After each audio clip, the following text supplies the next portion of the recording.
Oh, Joseph wants a link as well. No, Marriott, so I'm not so happy about it. All right, everybody. Welcome. Oh, we're starting late. Troubles besides the fact that I was running late. And here we are. All right, so I'm calling to start answering the questions that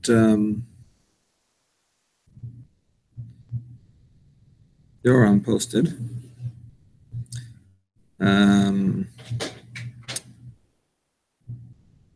Someone allowed to add more leaves to the table if they need more room for guests to sit at the table, and Shabbos already started, and the other way around. Can someone take off leaves on Shabbos if they need more space in the room? And the answer is yes. Why? And what's the answer? We don't care about foot space. You don't care about space. Ohel. What? You're adding on. You're adding. Good. Another reason?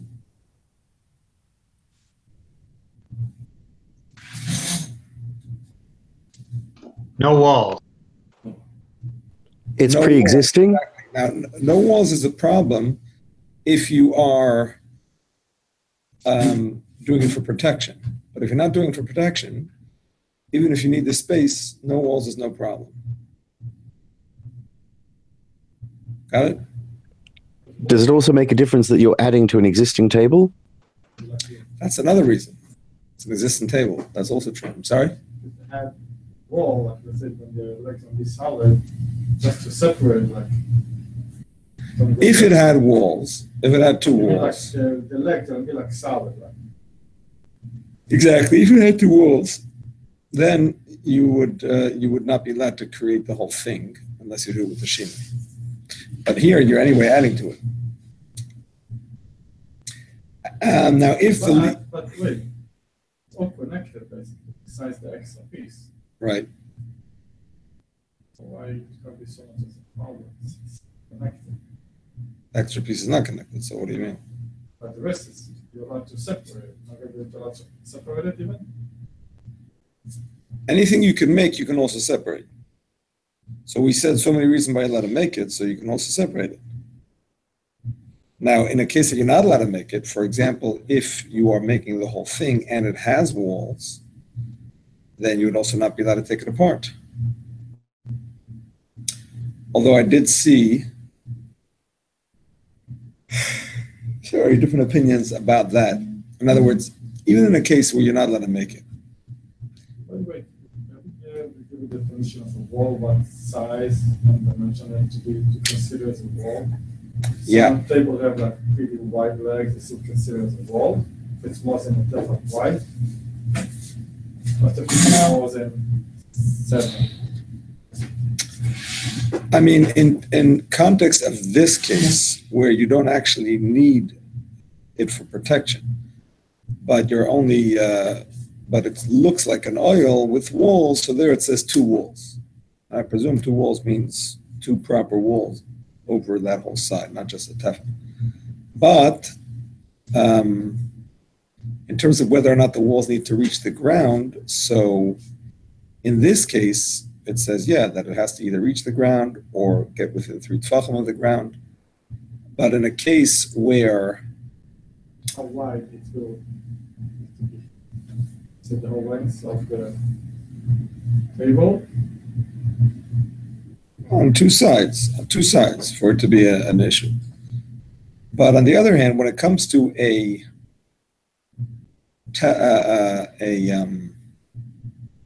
ohel that is being made for protection, in which case even a roof is a problem, but if it has walls, it's even more of a problem. So there, the Noda B'Yehuda wants to argue, maybe we'll get to it later, that even if it's a wall of just a tefach is a problem.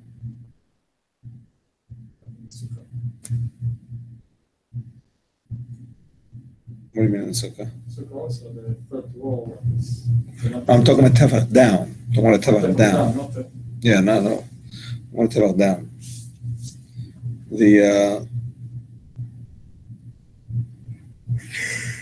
You puts that argument out by an umbrella. So we'll get to that. So basically you're allowed to add a leaf to a table. it would be very difficult to find what about boina? We didn't even address boina. We were just talking about oil. No, what about boina?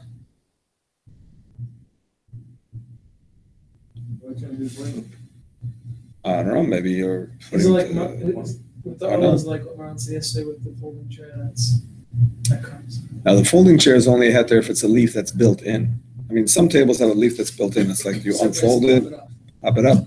But what if it's not built in? Then you don't have that heter. Right, Yeah. but everything there it says there. Right. Well, not the oil. I was gonna say everything else is attached. You're pulling it apart. Nothing comes undone. It just goes along the. Yeah, but the railings. part that you're adding, you're adding. So that's not going to help Why, you for why are that. you not making walls? It's not permanent.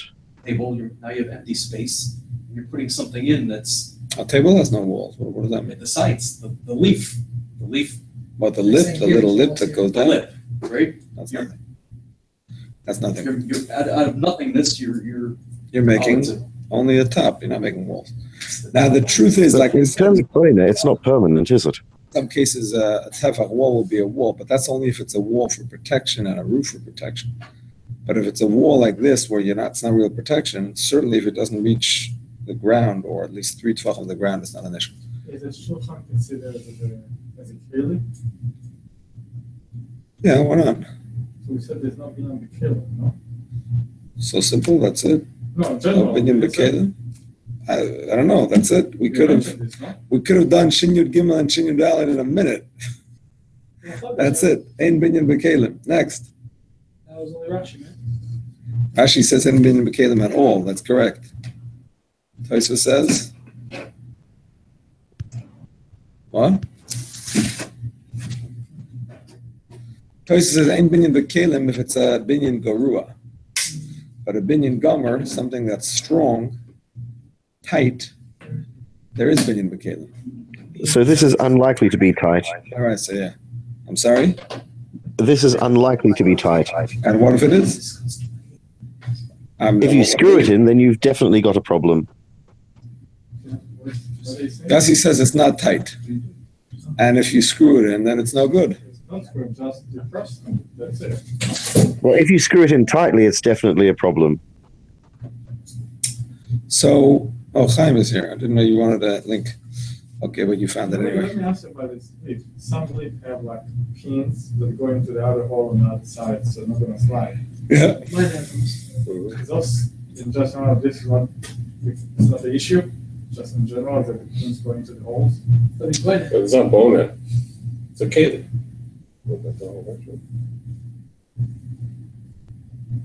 I'm not thinking like just it's flat, but if there's any issue with those pins that go into. So that's what we're discussing here. That's part of the discussion here. I mean, it has something that holds it in place. So I think the pshat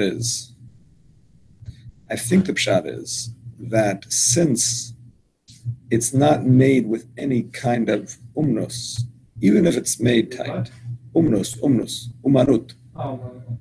it's not made with any kind of professionalism to hold it in place. In other words, the table is made in such a way that you can put it tight, based on how it fits into the grooves, or maybe it has snaps. But that's all very simple to put together. And it's not. You mean like twisting a cup together, made out of 2 halves? That's very simple. Okay, we can hear it. What's it? Yes, he's asking about the cup made of rings, where we Or the said 2 halves that you screw together. we had an opinion that you can't do it if it's going to be tight. No? Who remembers? I was actually referring to the goblet in 2 halves with a screw in the middle where you screw the 2 bits together. But the rings works as well. Same thing.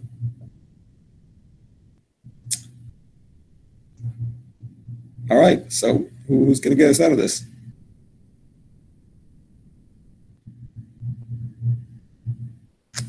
What's the asking Kashi? I was saying that because you're not, even though it's tight, but you're not doing it in a way of umnus and It can be done without any special tools. You don't need to be a professional, very simple.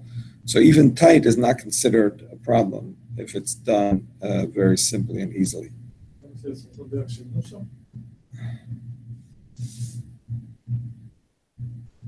I don't know about that. Because that's not the shimush of the table. The shimush of the table is when you eat at the table. Before you eat, you build it.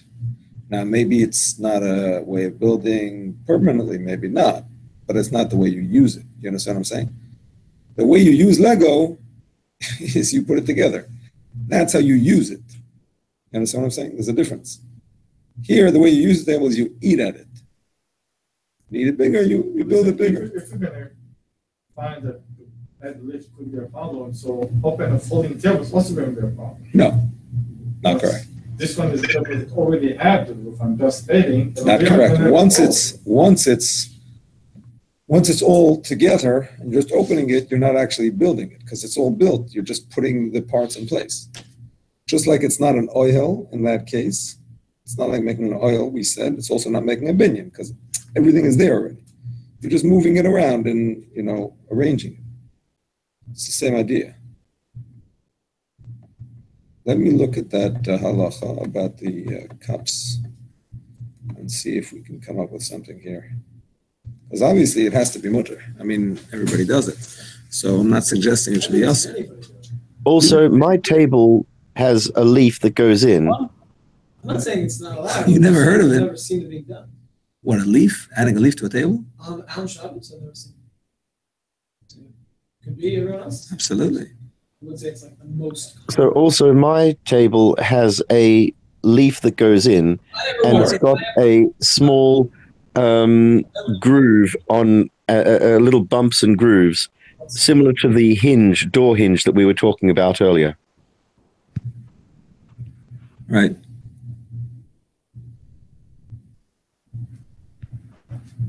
But it's very loose.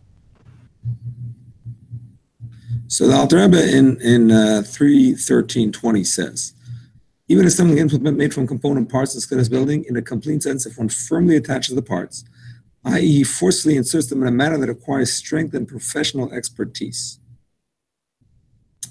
So, Shin Yud Gimel Chaf. But that's not the case. Okay, now here it is. Koishal Prakim. Our authorities maintain that a cup made of component parts may be assembled somewhat tightly. Although Kostvara usually assembles somewhat tightly, we are not concerned that one will reattach them very tightly because it is not at all common to attach parts which come so tightly that one would be liable for building. The prohibition against attaching component parts of an implement, even somewhat tightly, was instituted only with regard to bed made of component parts. We'll keep where there is a concern that one will attach the parts firmly. So I think attaching it firmly is a problem, but attaching it loosely isn't a problem.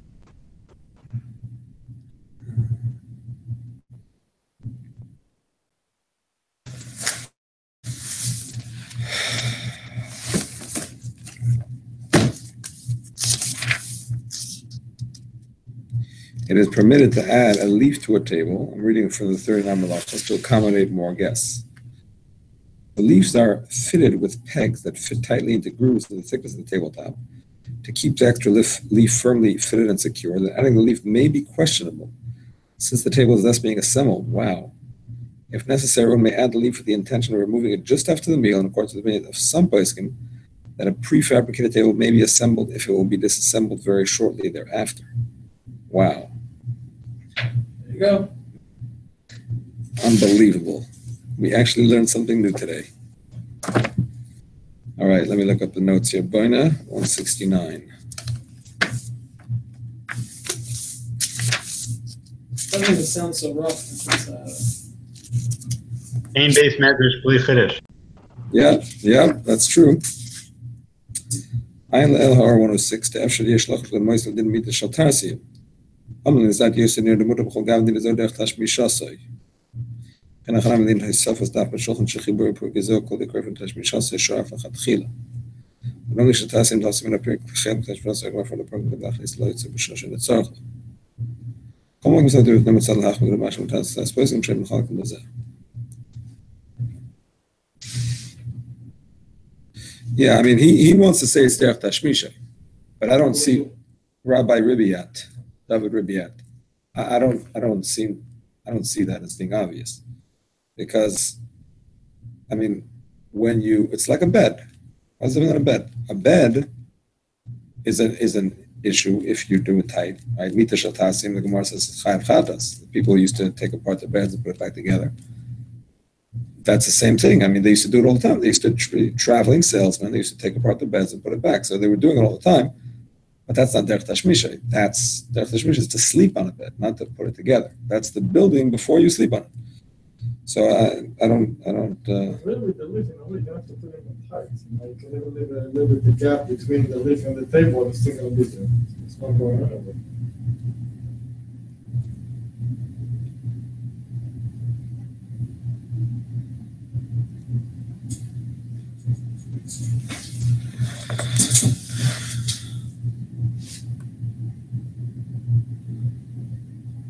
If you're going to lift the table up, it's going to slide from the weight.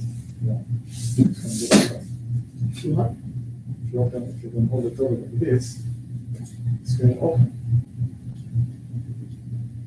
It's just not tight. Lift up the table.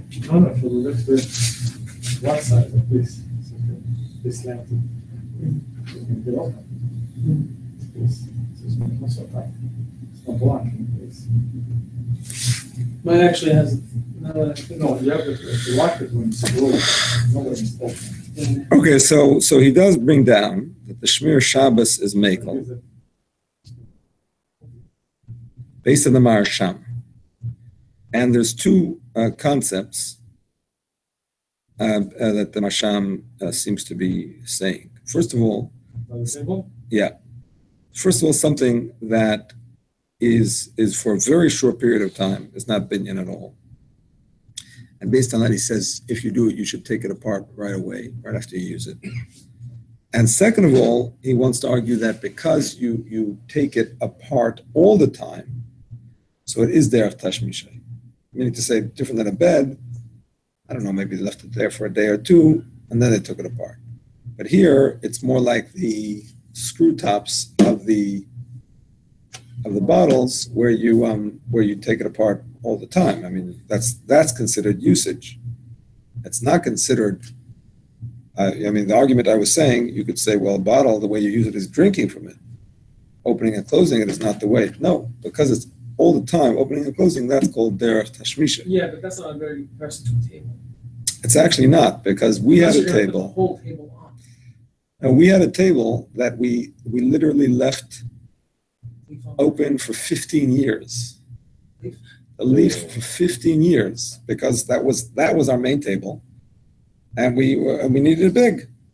Now we got a second table, so now it's like an extra table, so we leave it small except when we need it. So to say that it's constantly being open and closed, I mean, that's very situational. It's hard to say that.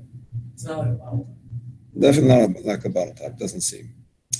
Anyway, he says, L'chol ha'pochos letzaref hashitas lahatir. As long as it's only for Shabbos, not for more than Shabbos, you could be mitzaref hashitas lahatir. He's not so clear about it. Not so clear about it. Certainly, if it's part of the table, then it's mutter. If it's the kind that you open and close, you know what I'm saying? Within it, it flips out, or it just pulls out, or whatever. But the parts that you leave inside, why is that so clear? It's built into the because table. that's not different than the fact that it's not considered an ohel. We said is because you're not doing anything; it's already there. You're just opening it up. Same thing here. How about the thing that You're not building it; you're just opening it up. Why would we buy? Because it's already part of it. It's already part of it. You're just moving it around within the framework of it. That's like the chair. Exactly. Correct. There's those tables where I think the corners hang down and then you can make them bigger. Yeah. Same concept as it's attached there. Yeah. If it's already like that, then it's okay. All right. I have to reconsider my Shabbos arrangements. Yeah, the new table we got has two leaves, which I mean standard. But what I've been doing is putting them on when we have guests. Like if we have guests for one meal, not for the other, I'll put them on for one, and then take them out for the second meal, or vice versa, whatever it is.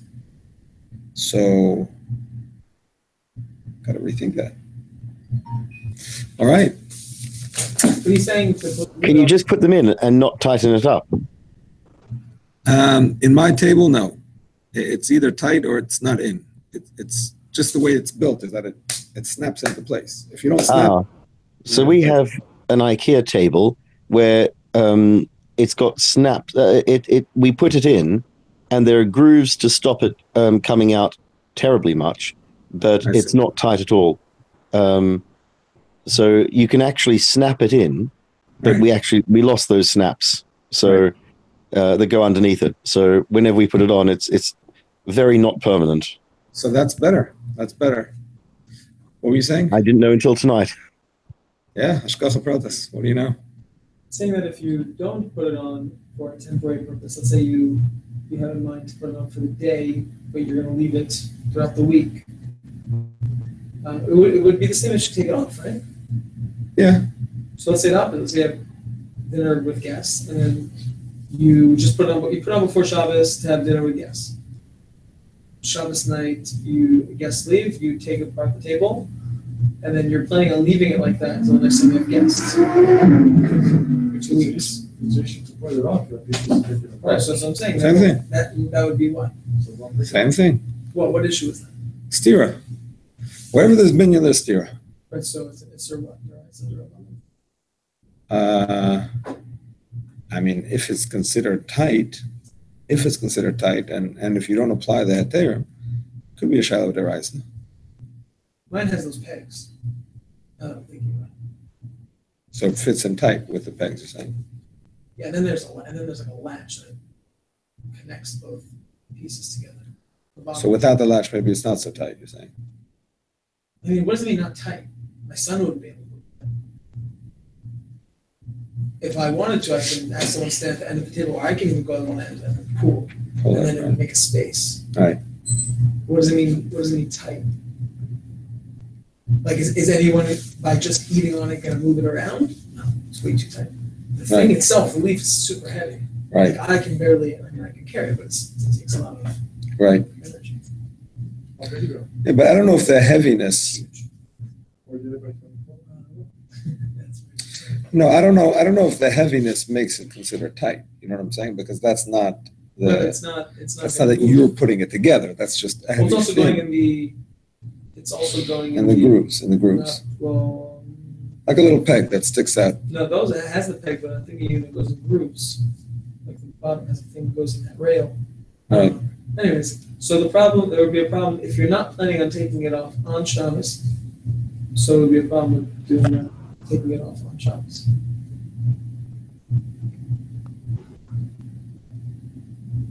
Well, let's put it this way.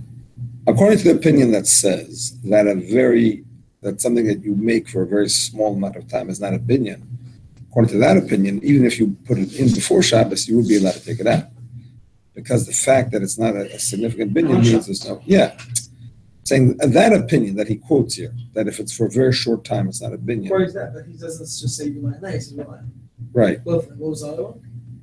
The other one is the fact that maybe it's considered the way you use it. So those two both together, and we have to remember there is also Shitas Rashi that says in binyan v'kelim klal. There is such an opinion, doesn't exist at all. So it's here for all those Shitas. Yeah, correct. According to that, you'd be allowed to. Is a table considered a keli? Yes. Even though it's big and heavy? I mean, we did have a concept of a box that has a certain size. Sorry, having the din of a mechubel karka. Yeah. Makes it more strict. Like a wardrobe or something. But that's because it's a box which contains things.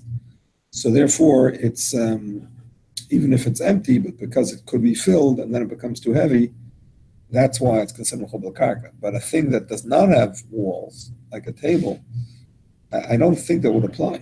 A fully laden table is heavy.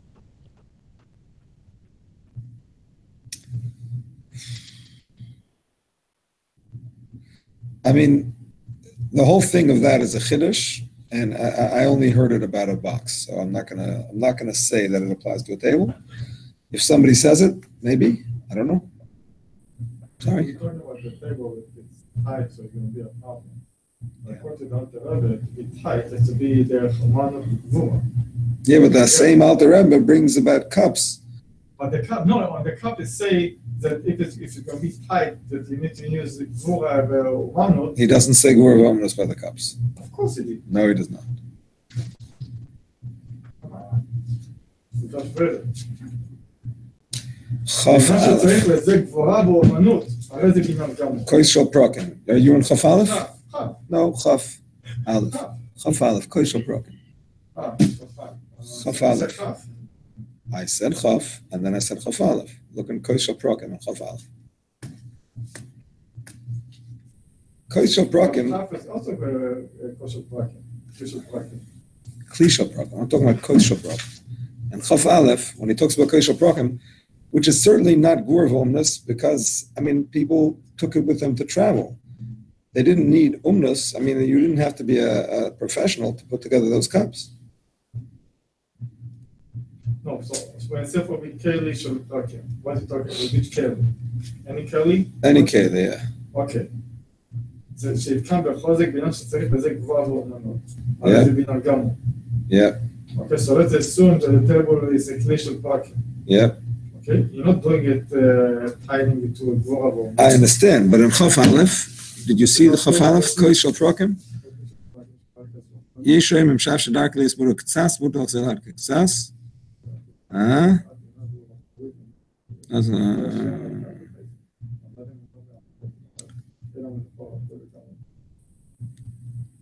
It's not so simple. Now I understand why they have so many pages devoted to these cups. It's funny because I thought after this discussion I was just gonna WhatsApp Yoram a little message. It's gonna be simple. Not simple. Say kli shel prakim שנתפרק, it means that it fall apart by himself. Or really didn't fall apart, but just separated part of it.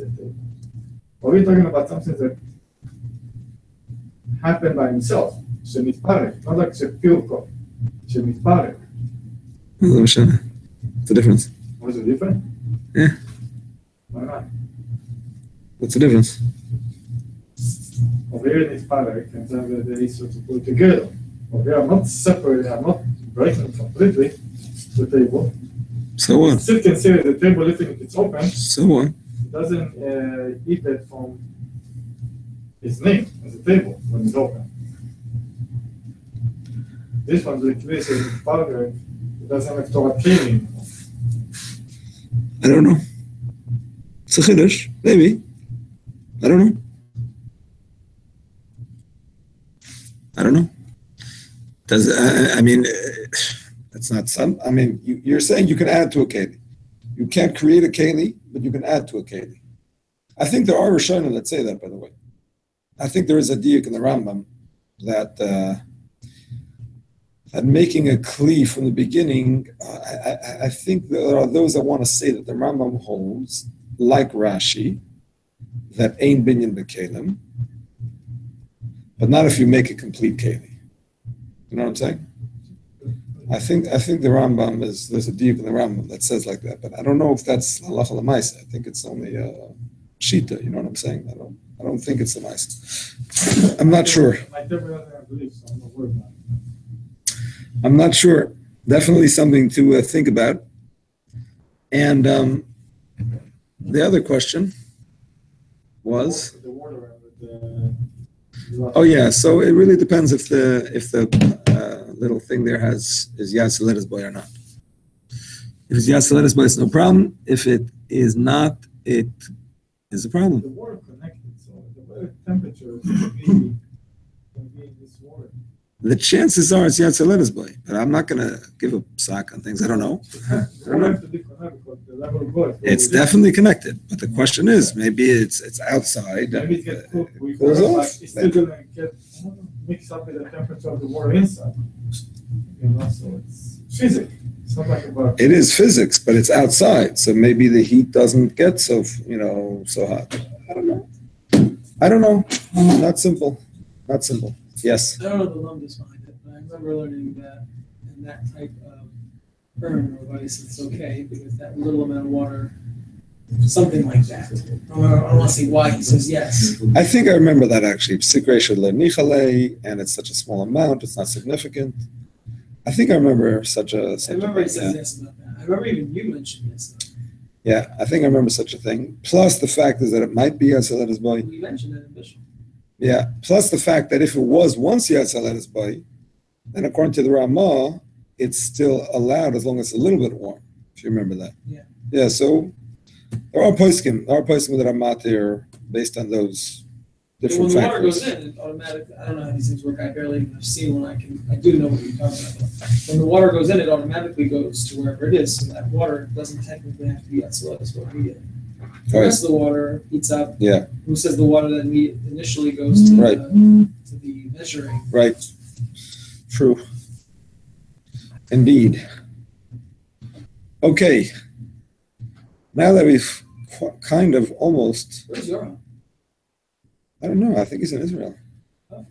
That's the impression I got from one of his messages. Okay. So we continue and we say, let me just go over that handout that I kind of handed out and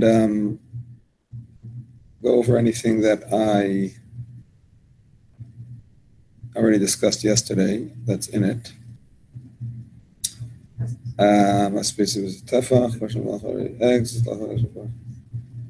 chimney, an issue, sukkah.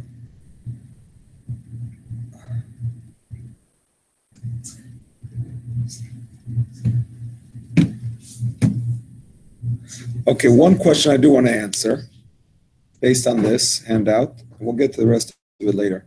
But one question I do want to answer, I think David Leib asked it yesterday, or definitely somebody that was sitting on this side asked it.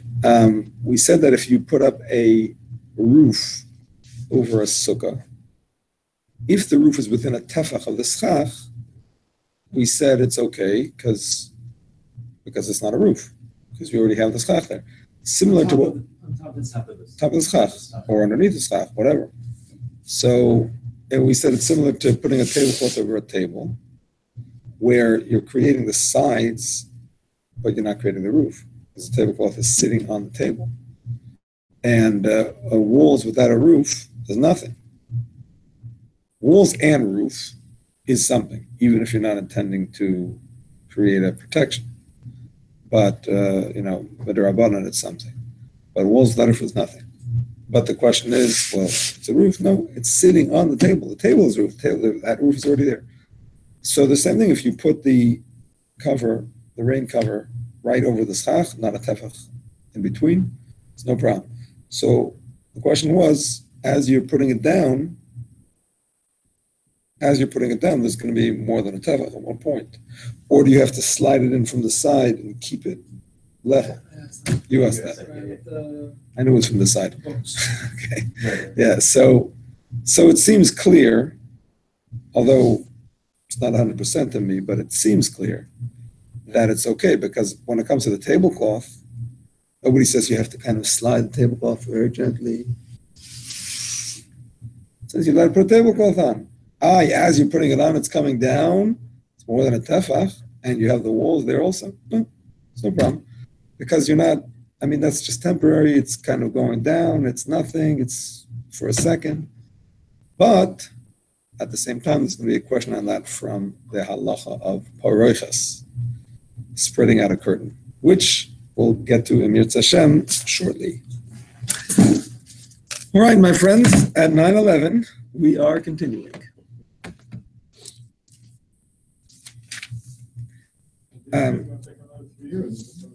I know, it's great. I love it. All right. We are learning Ches. Actually, I just want to go over one other point. Do you start the sheet though? I'm not going to do the sheet now. I'm going to learn first, and then I'll go over it later.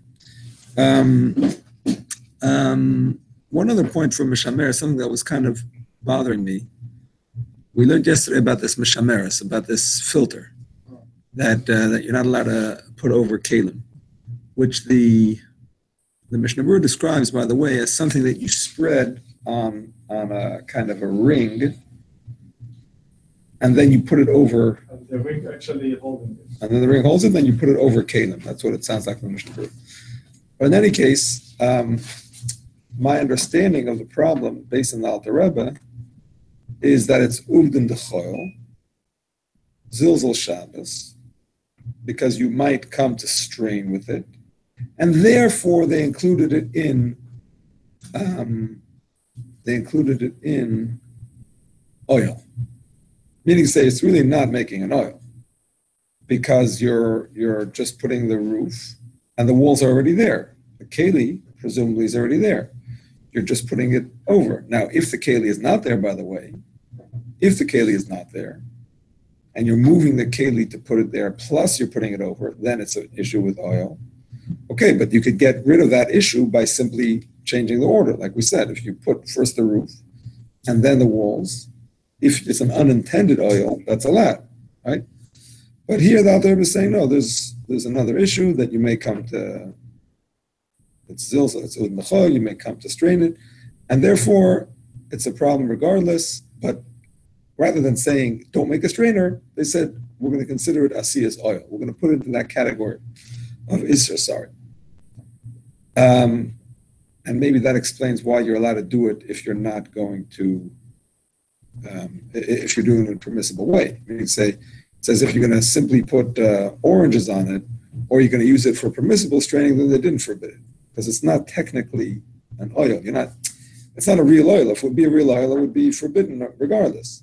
It's a problem of the oil, and if it doesn't have that problem, they didn't forbid it.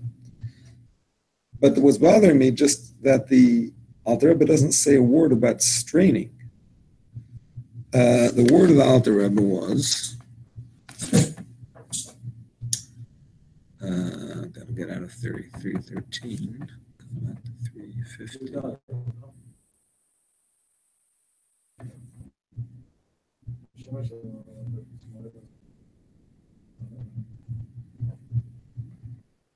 Yeah, no, I just want Shinya Gimel. Go back to Shintas Vav. Okay, so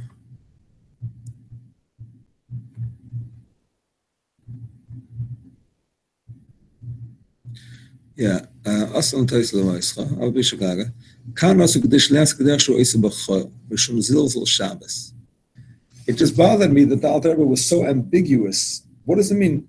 He shouldn't do the way he does it on the weekday. What does that mean exactly? It's not an uncommon expression in Silchos Shabbos.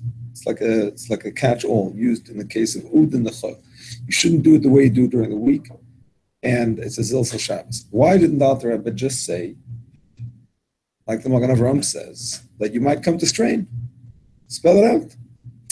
So I don't have an answer, but I did find a similar discussion in Hilchos Yontif, where the Alter Rebbe says, Shlias G'dash Oisa B'chol, and then he explains, give me a moment, please.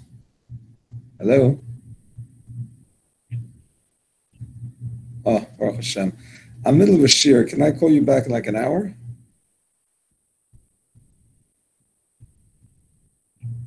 So you tell me when.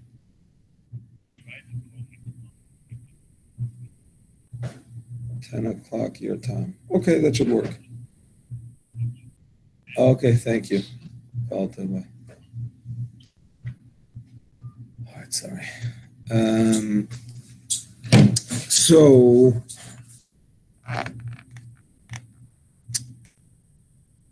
I found it in Hilchos Yontif.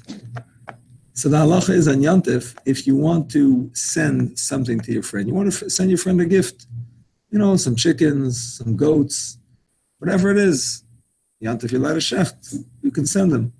But you can't send them with 3 people walking in a row, carrying the same thing. Why? So the Beis Yosef explains that it looks like you're going to the market. Because in the marketplace, you need 3 people. You need the buyer, you need the seller, and you need the sarser, you need the go-between, the shadchan. So that's why it looks like you're going to the market. And Yontif, sending a gift to your friend. Can't go with 3 people to do it. Not if the 3 people are walking in a row and they're carrying the same item. Part of one item? No. Chickens, goats, wheat. I mean, wheat is a problem because you would have to grind it on Yontif. Flour, you know what I'm saying? Can't grind wine. No. Because you could do that before Yontif and it wouldn't taste any worse. You can do things that taste better when they're fresh. Like fresh meat is better than old meat. I thought, Freshly ground pepper. the line, Pepper is a discussion. You can do it with the shinoi, only with the shinoi. what's the line? Well, she to recall and so on. Mitoch. Yeah, but they were, that's if they were mater. They weren't mater grinding. Things that they were mater letzarech, they're mater shaloi letzarech. Grinding is not mutter. Understand? Oh, are we not allowed? I've always thought that Yom Tov is my time to have freshly ground pepper.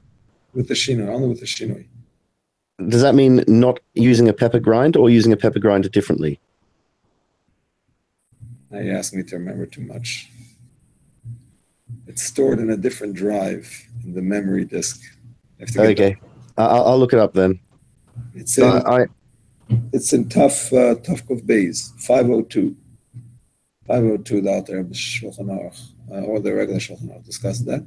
Definitely says with the shinoi, it could be if you hold the grinder, on the side, it's enough, because it does discuss that option over there. I mean, there they didn't have grinders like that. They had like a mortar and a pestle, but I think it could be enough if you turned it on the side and did it on the side. So maybe that's the same now, but I'm not sure. If I used a mortar and a pestle, that would be enough of a shinoi, I'm sure. No, I don't think so. I think you still have to turn on the side. Because some things are still ground in mortar and pestles. I mean, Oh, yeah, I use it all the time for different things, everything except pepper. Yeah, I sometimes do pepper, but only with other spice mixes. Same, because it's used for some things, it wouldn't be a shino to use it for this, I don't think. Anyway, the Maisa, when it comes to the Alter Rebbe, he says, just don't send it with 3, because it's Kederach Shoisa B'chol, and it's a Silchos Shabbos. Same exact thing as here. And then in the bottom, he says that the Rashi says that it looks like you're going to the market. Rambam says Kederach Shoisa B'chol. But then he says, really, the Pshat in the Rambam is also the same as Rashi. It appears from the Gemara. So that means that he's just quoting the Rambam, out of respect. The Rambam, he's using the Rambam's words.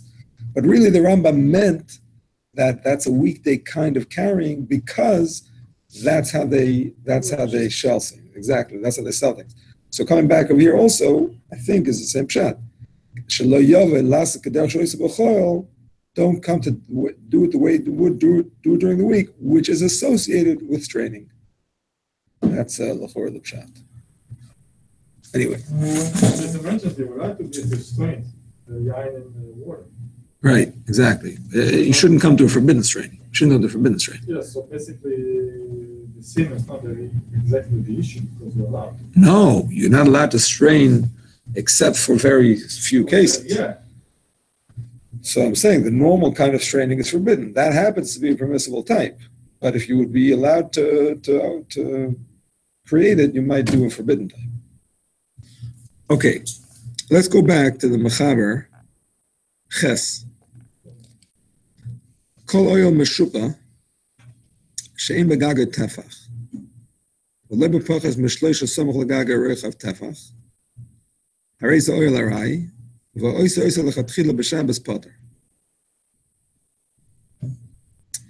Let me say something regarding the height from the floor. From the floor to the shipur. No. Let me explain. A slanted oil that does not have a flat tefach on the top, nor does it have a tefach within 3 of the roof. Meaning to say, you have a starting point.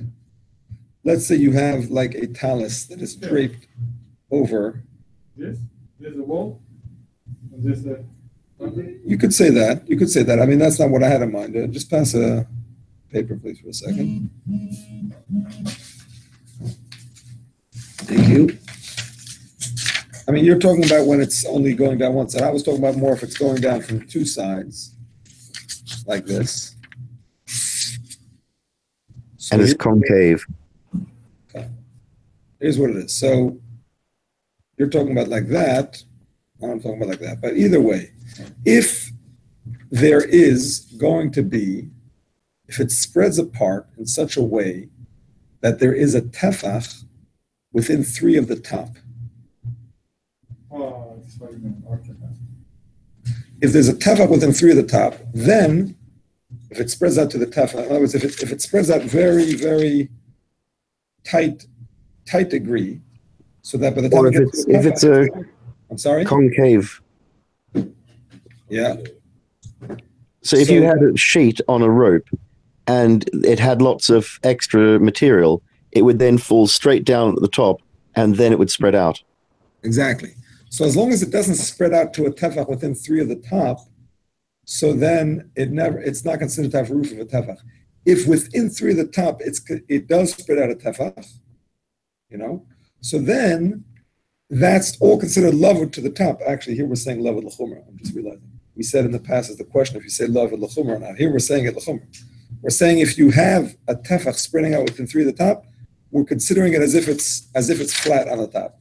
We're making believe that it's stuck to the top. We said it's a machlokes, so that's interesting. Here we're saying it to be machmer. Why before did we say it's a machlokes, and here we're saying it to be machmer? No, we said it's machlokes. We said if the mechitzas go down within 3, the Alter Rebbe says to look in a different siman, and there he brings that it's a machlokes. So let me ask you, if you had this kind of a mechitza, it's tight, holding like this, okay, there's no tefach in the tzvitfach. Yeah. Okay, and someone come and pull one of those, creating rest, and you let it go after. So it will be creating an oil and Satan by doing it. But if you're moving it, you're creating a tefach in the tzvitfach, and then you let it go. It will consider as oil for a second, and then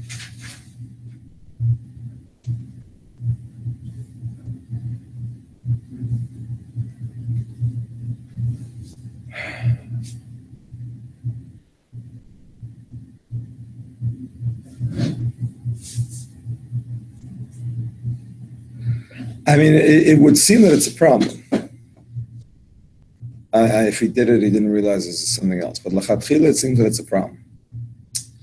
Why am I saying that? Even though I said before, like when you're putting on the tablecloth, it's no problem, and when you're putting it on the sukkah, it's no problem, because over there, after all, you're not trying to create an oil. Whereas I mentioned before that we're going to get to the halacha b'paroiches. There, we're going to see that if you make an oil even temporarily, even with your hands, just while you're putting it up, you create a space of a tefach. If there's an intent for some kind of protection, that's a problem.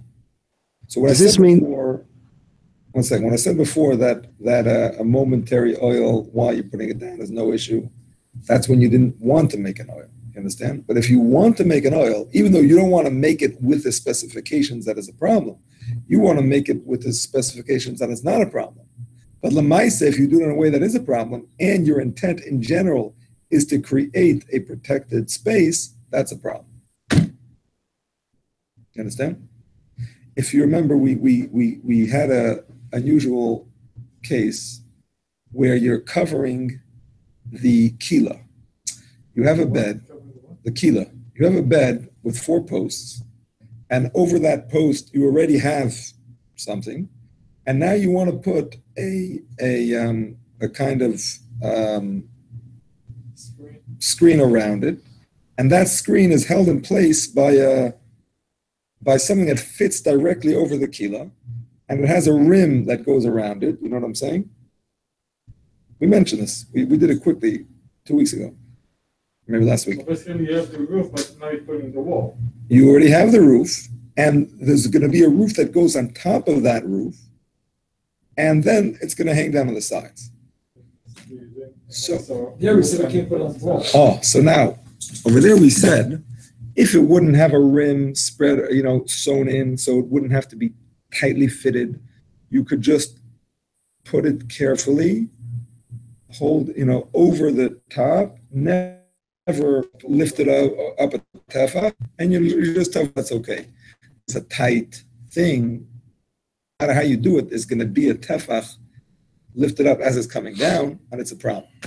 So there you see that even a tefach for a second is a problem if, after all, you're trying to create a protected space. So, But to be if it's just moving your time and just fine, so it doesn't mean anything. that I don't know what I'm saying. If it's a tent kind of situation, a talis, you want to sleep or something that is creating a protected space, then it could be a problem. It would seem. What did we mention yesterday? What they do on Simchas Torah, putting a talus over people?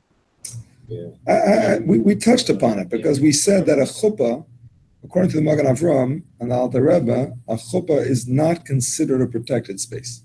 It's symbolic and it's not considered protected, and therefore it's allowed.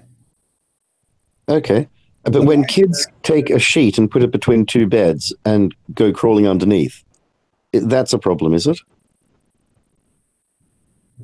Yeah.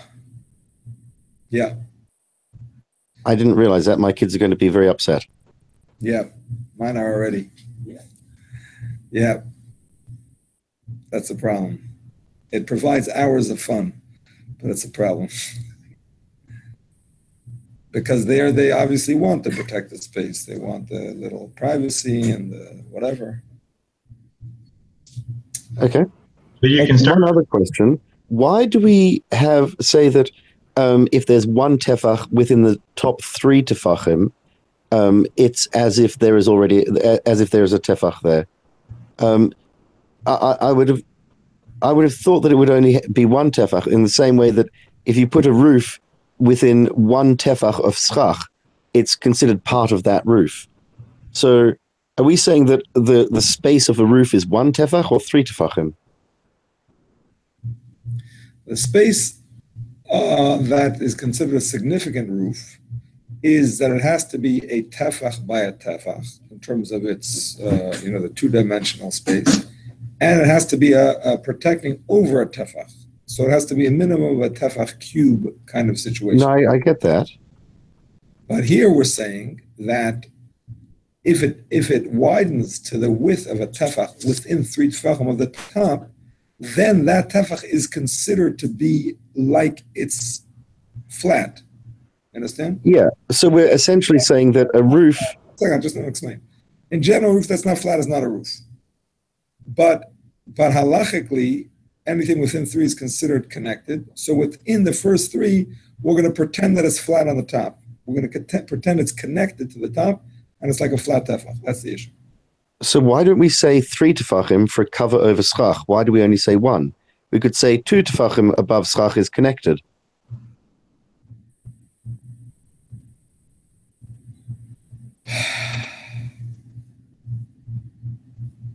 Did I say something silly?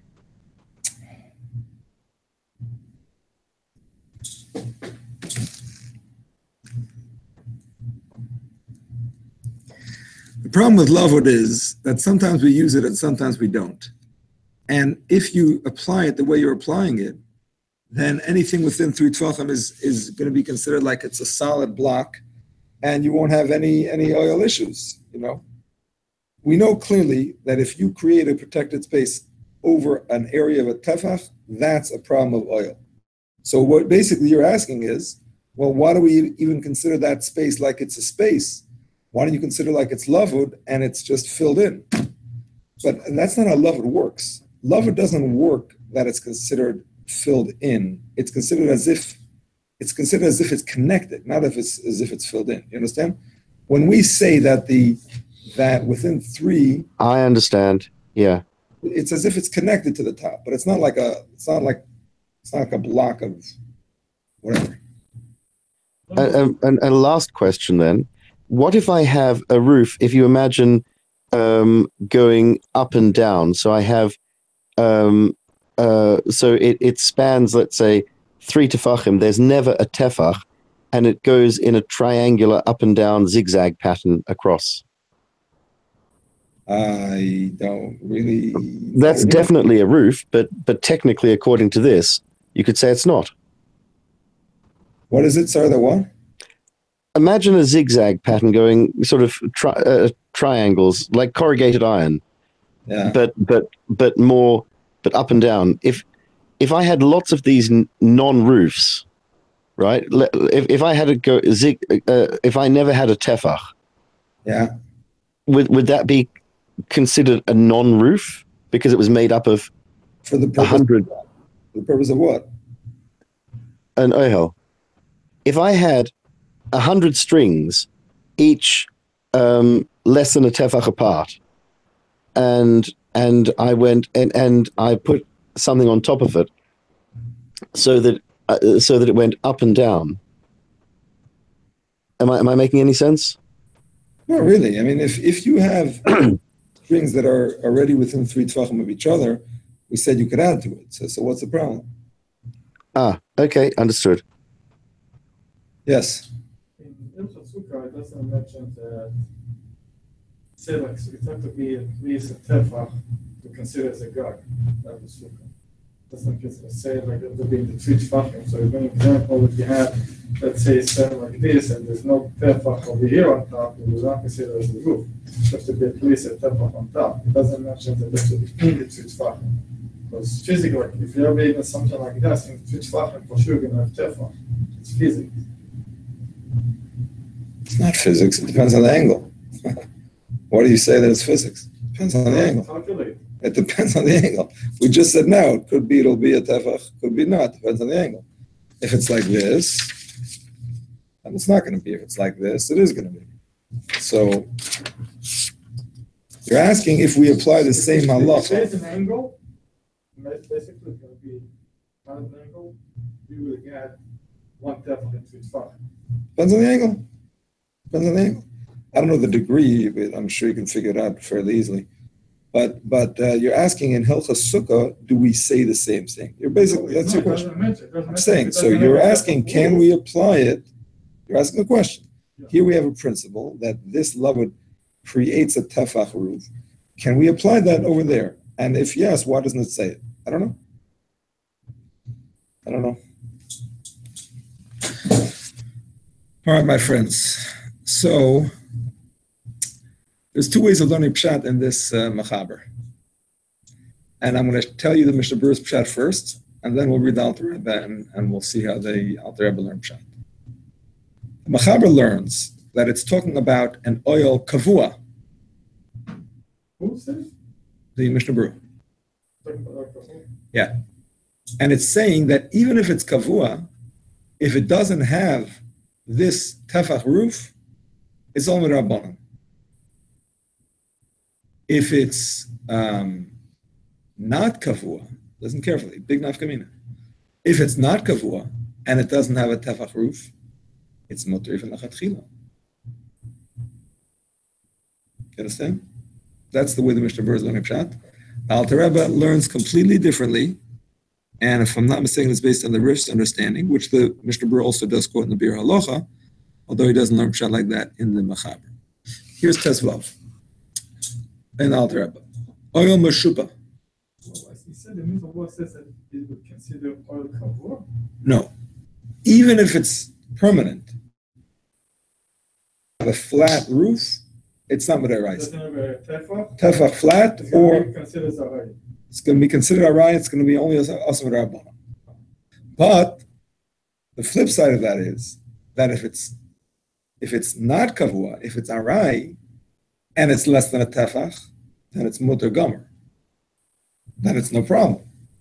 Now, if you don't learn the pshat like that, if you learn that the machaber is talking about ohel arai, then it's a huge chiddush that we're saying even an oil arai, even less than a tefach, is still asam rabbanon.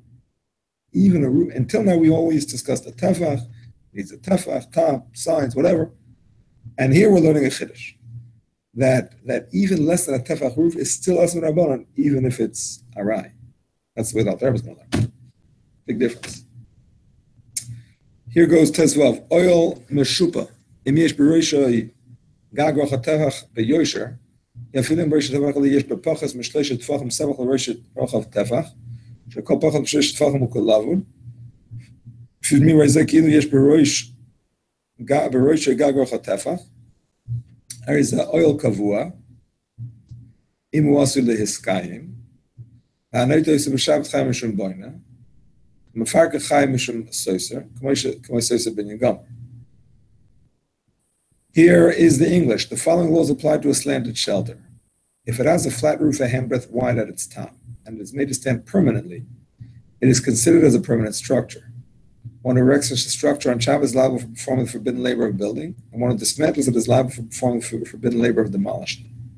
The above applies even when the shelter does not have a roof, the width of a handbreadth near its top, but the span that is within 3 handbreadths of the shelter's top is a handbreadth wide. See figure 27. The rationale is, those of you that have a computer should actually look at figure 27. The rationale is that whenever there is a span of less than 3 handbreadths, we apply the principle of Lebanon, and thus it is as if the shelter has a roof a handbreadth wide. Hence it is considered as a permanent structure when it is made to stand permanently.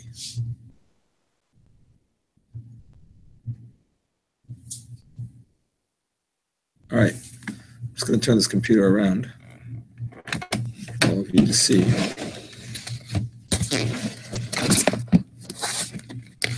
So the top one you see, he has a slanted roof with a tefach on top. And the bottom one he has within 3 tefachim of the top, it spreads to a tefach. Okay.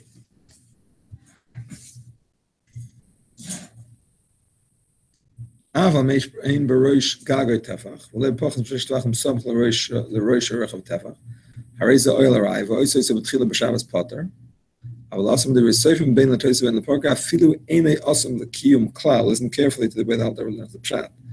If however the shelter does not have a roof a handbreadth wide or a span the width of a handbreadth, within 3 handbreadths of the top, it is considered temporary shelter. One who erects it initially on Shabbos is exempt according to the scriptural law.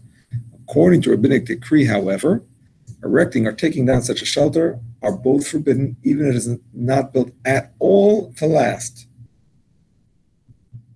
Well, one second, I just want to clarify. According to the Alter Rebbe, you cannot put up a talus in this way that's going to be any kind of protection, even if it does not have a tefach within the top at all, flat or spreading out within the top, even if it's temporary.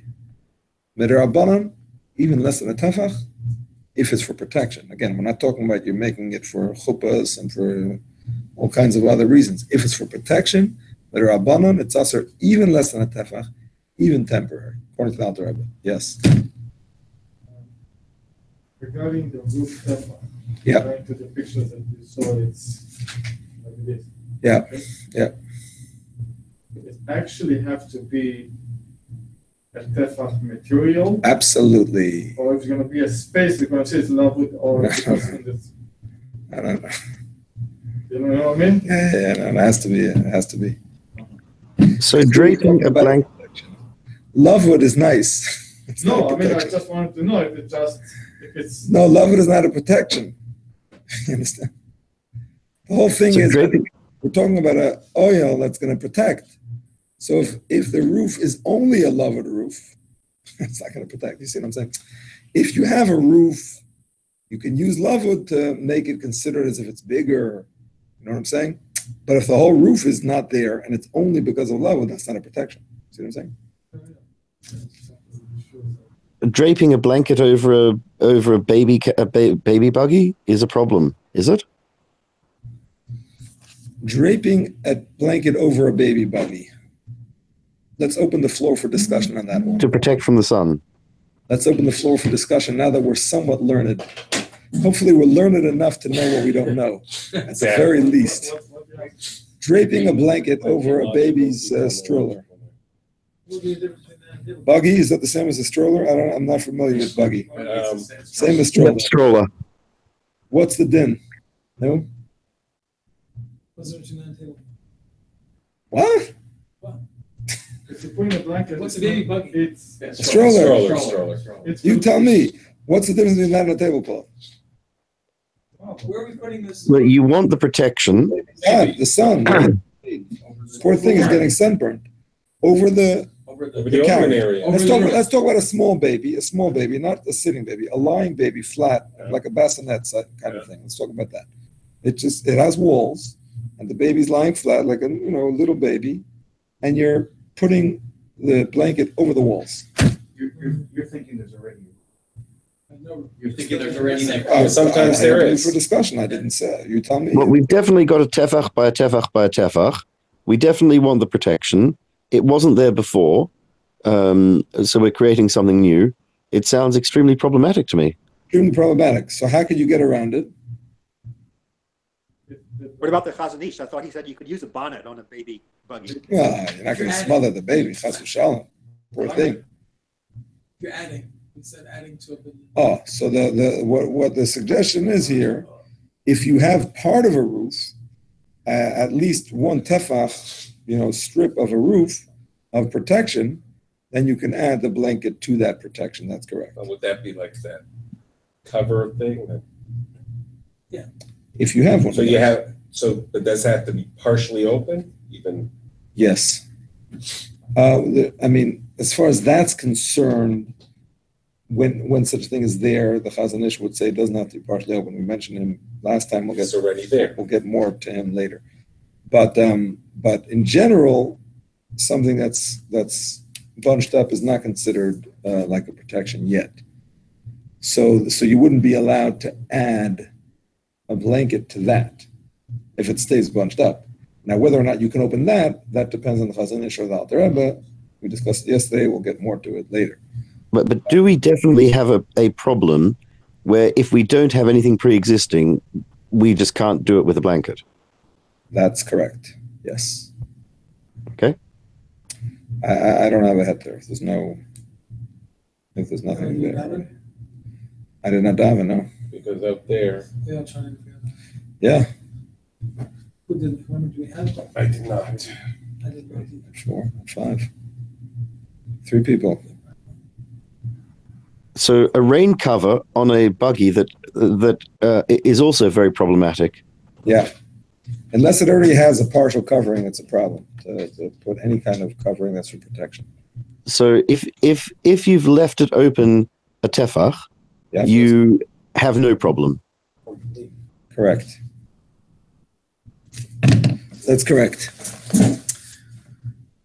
Okay, 16 in Alter Rebbe. Kate said, how so? Tanas kfulish kovdonis alamoit dainu chetze tluya alamoit mekan v'chetze mekan v'shnei ktsovaiseh magian la'aretz. V'nichnas v'yashin sham etzel ben shnei ktsovaiseh. Also letloisa b'tchila v'sham al pi she'en l'gag tefach le'pachim shleisha samach l'rosh ha'racham tefach. Mois t'kuch alamoit b'bodyim. V'yesh b'ktsovaiseh chutin tluyin. Oisa b'hem alamoit le'forsa l'kan l'kan. Mutter lemoishchem behem b'Shabbos. Neshchurin elu, kevan shem tluim b'am b'vaydoyim, kedei lemoishchem behem leforsam, harim ma'ilim k'moi im hoyse prusa rochav tefchem b'vaydoyim, shozan hoyse b'Shabbos at sefas el harai. Why not? Because it's a double material. When you open it, you create a tefach. No, you're not pre-creating a tefach. You're just pulling it out. You're pulling it out. It's all bunched up on one side, and you have chutim to pull it with. Yeah, but you can create a tefach in between. You're not going to create a tefach. You're not going to get a tefach. It's all bunched up on the pole on this side.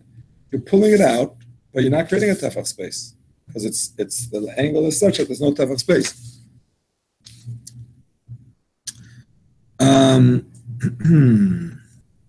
Neshchutin elu kevan shem tluim b'am b'vaydoyim, kedei lemoishchem behem leforsam, harim ma'ilim k'moi im hoyse prusa rochav tefach b'vaydoyim, shozan hoyse b'Shabbos at sefas el harai. Hope you don't mind, I'm just reading the Hebrew. I'll get to the English in a minute. Mutter gam ken leforkam elamoit. Shekol oil shemutter l'toyse v'en b'mishum binyan, ein boi gam ken mishum stira mutter leforkoi. חוץ מכשמויסף על אוהל טפח העושה מבעוד יום, שאינו בטל לסטרס את הספס, אבל לא אוהל שעושה מאס מויל. על פקין מותר כאן לפרק את העז מעל מויל, מפני שכאן לא היה אוהל טפח ממש, מדהים על השייכות של מויל כמו מפתח הטפח. All right. So I understand. The talis is completely spread out, or it's like this, but it's everything like in one place. Exactly. So you want to make it Pull it out. The mechitza, basically. Exactly.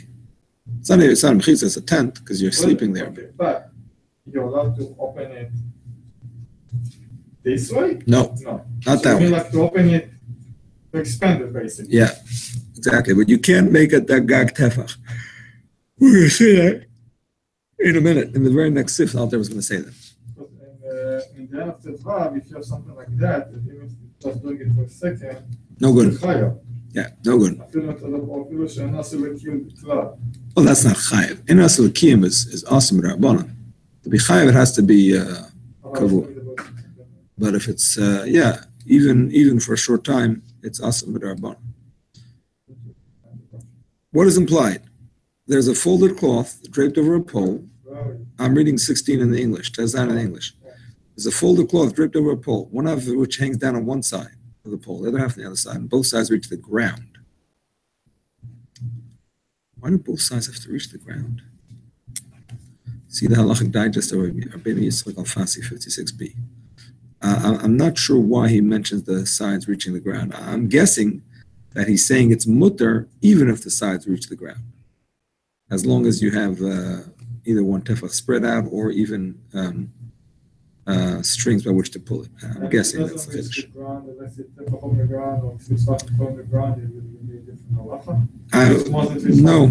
No, my point is, I think the Kiddush is that even though it reaches the ground, you can still pull it out if you have the strings to pull it with.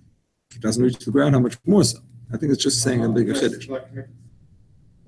I think so, yeah. A person enters between the two sides of the cloth and sleeps in their shade. It is forbidden to hang such a cloth on Shabbos, even though it does not have the roof a handbreadth wide, nor a span the width of a handbreadth within 3 handbreadths of its top. Why? Because we just said that even less than a tefach, Midrabanon, is also for protection. If the cloth was wrapped around the pole while it is still day on Friday and has strands hanging from its ends, from which it can be pulled down from the pole to spread out in all directions, it may be pulled down by these strands on Shabbos. Basically, if it has like a little, like a handle to pull it with, the rationale can be explained as follows. Since these strands were already hanging from it while it was still day on Friday, and they are intended to be used to pull the cloth down and spread it out, their presence makes it as if the length of the handbreadth of the cloth is already spread out while it was still day on Friday.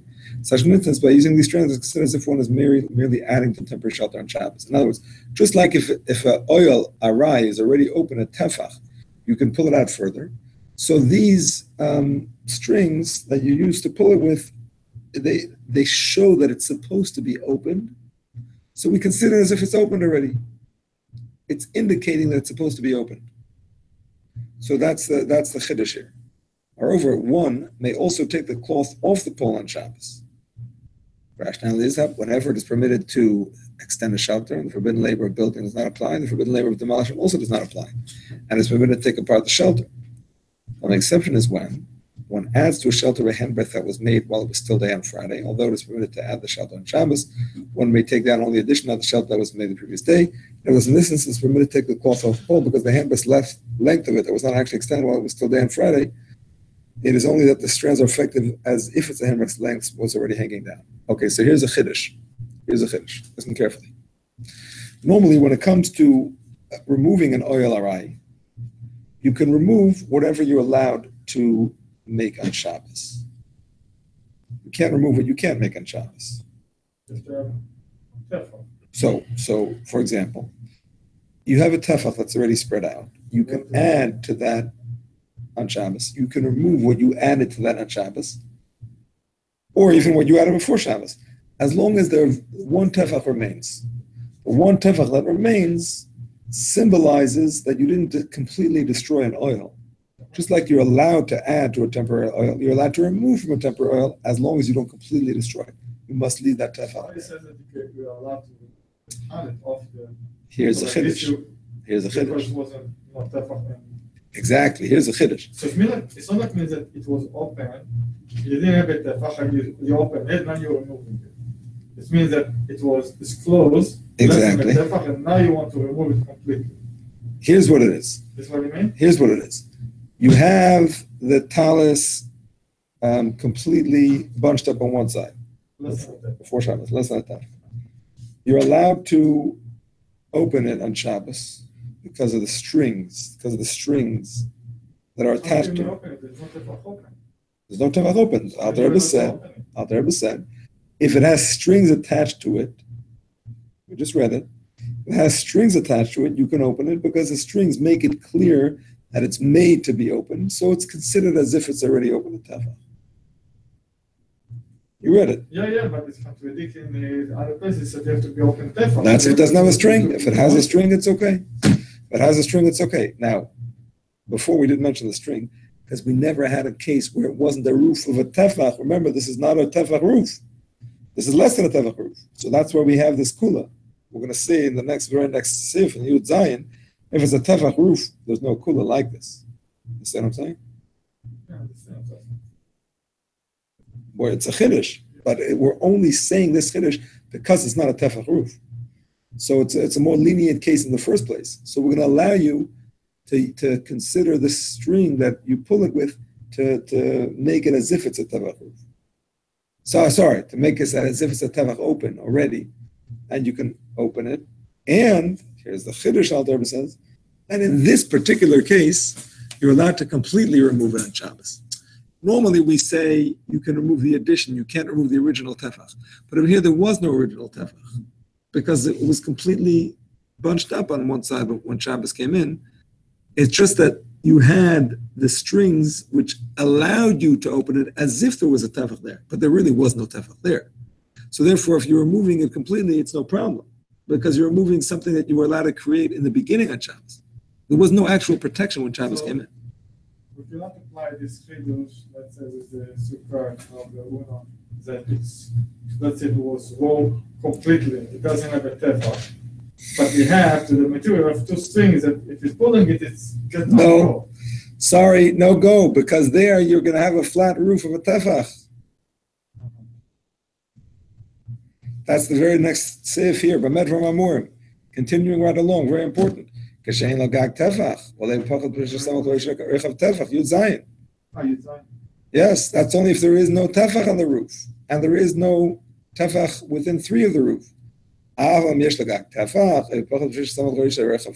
if the roof has a tefach, or there's a tefach within 3 of the roof, ohel kavua, that is an ohel kavua. In other words, if it would be actually permanent, that would be an issa d'oraisa.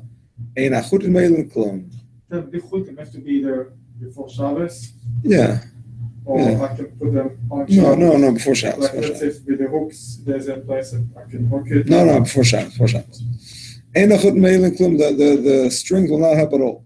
Shafil ha'isiv al ohel kavua also, even to add to an ohel kavua is also. Now, af matal zen asui l'skaim kan shdat leparka. Even though the talis you're not planning to leave it, planning to remove it, because it is spread out the way of a regular ohel kavua, the Chachamim were not lenient about it at all. Maybe you'll decide to leave it there. And then you add it to a permanent tent.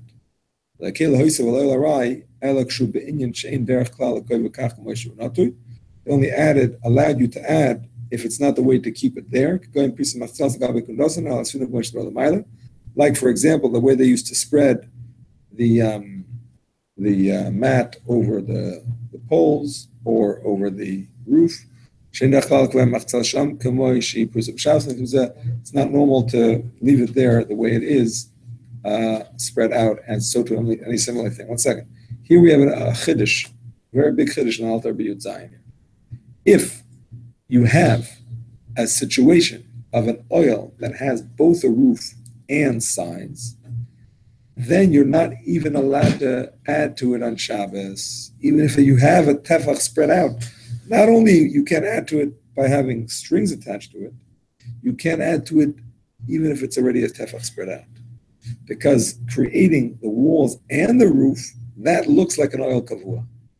And we're afraid you might leave it there because it looks like an actual oil kavua. And therefore the whole heter to add to an ohel arai doesn't apply to it. Big chiddush. If you're adding walls and roof, there's no heter even if you had a tefach already open.